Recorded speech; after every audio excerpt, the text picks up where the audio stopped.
ও দিদি ভাই, আরে কখন থেকে দাঁড়িয়ে আছি, তাড়াতাড়ি আসুন। দাদা, আমার হাজবেন্ডের চিঠি এসেছে না? আমি জানতাম ও আমায় চিঠি না দিয়ে থাকতেই পারবে না।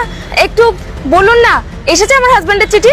দেখুন, চিঠি তো একটা এসছে, কিন্তু এটা আপনার হাজবেন্ড পাঠিয়েছে কিনা তা তো আমি জানি না। বলছি দাদা, চিঠিটা কে পাঠিয়েছে আপনি একটু আমায় দেখে বলুন না। এতক্ষণ তো এমনিতেই দাঁড়িয়েছিলাম, এখন আবার এসে বলছেন আপনার চিঠি কে এসছে সেটাও দেখিয়ে দিতে। আসলে দাদা, আপনি তো দেখতেই পাচ্ছেন আমি চোখে দেখতে পাই না, তাই কে পাঠিয়েছে চিঠিটা সেটা আমি বুঝবো কি করে? আমার বাড়িতে যতজনই চিঠি দিতে আসে আমি তাদেরকে দিয়ে পড়াই, আর তারাই আমায় বলে দেয় যে চিঠিটা কে পাঠিয়েছে। তাই আমি আপনাকে জিজ্ঞাসা করছি। ও ম্যাডাম, আমি না বুঝতে পারিনি, সরি। হ্যাঁ ঠিক আছে, আমি আপনাকে পড়ে শোনাচ্ছি। হ্যাঁ। হ্যাঁ, আপনার হাজবেন্ডেরই চিঠি এসেছে। ডিয়ার ওয়াইফ, আমি তোমাকে অনেক মিস করছি।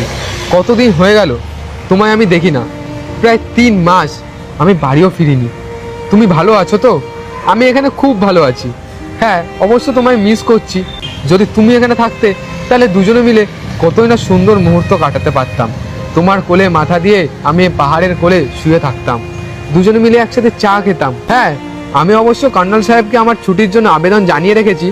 যদি পাস হয়ে যায় তাহলে কয়েকদিনের ভিতরেই আমি বাড়ি আসছি, তুমি কোনো চিন্তা করো না। কিন্তু একটা কথা ছিল, কর্নেল সাহেব এসে জানালেন যে বর্ডারে খুব বড় যুদ্ধ লেগেছে। আপনি তারপর পড়ুন না, তারপর কি লিখেছে?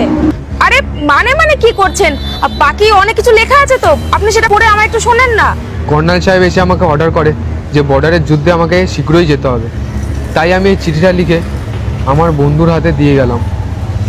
কি হলো দাদা, পড়ুন। আপনি চুপ কেন? আমার বন্ধুর হাতে আমি এই চিঠিটা দিয়ে যাচ্ছি। যদি আমি যুদ্ধ থেকে ফিরি তাহলে তো তোমার সাথে খুব তাড়াতাড়ি দেখা হচ্ছে, না হলে কি দাদা, চুপ কেন করে আছেন? বলুন কিছু। আর যদি শুধু এই চিঠিটা বাড়ি ফেরে তাহলে ভেবো যে আমি দেশের জন্য প্রাণ দিয়ে দিয়েছি, আমি শহীদ হয়ে গেছি। কি? তুমি ভালো থেকো ইতি, তোমার প্রিয়। আপনি এসব কি বলছেন দাদা? কি পড়ে শোনালেন আপনি আমাকে? এটা হতে পারে না, এটা কিছুতেই হতে পারে না। দিদি সরি, সত্যিটা তো আপনাকে জানতেই হতো, কিন্তু আমি বুঝতে পারিনি যে এই সত্যিটা আপনি আমার মুখ থেকে শুনবেন। সরি, আমায় ক্ষমা করবেন দিদি। না না দাদা, আপনি কেন ক্ষমা চাইছেন? এই খবরটা তো এক না একদিন আমাকে জানতেই হতো। আর তাছাড়া আমার কোনো কষ্ট হচ্ছে না, আমার গর্ব হচ্ছে যে আমার হাজবেন্ড দেশের জন্য প্রাণ দিয়েছে। সত্যি আমার অনেক গর্ব হচ্ছে। আপনার হাজবেন্ডের মতন মানুষদের জন্যই তো আমরা সুরক্ষিত আছি, রাতে নিশ্চিন্তে ঘুমাতে পারি। ঠিক আছে ম্যাডাম, আমি আসছি তাহলে, আপনি ভালো থাকবেন।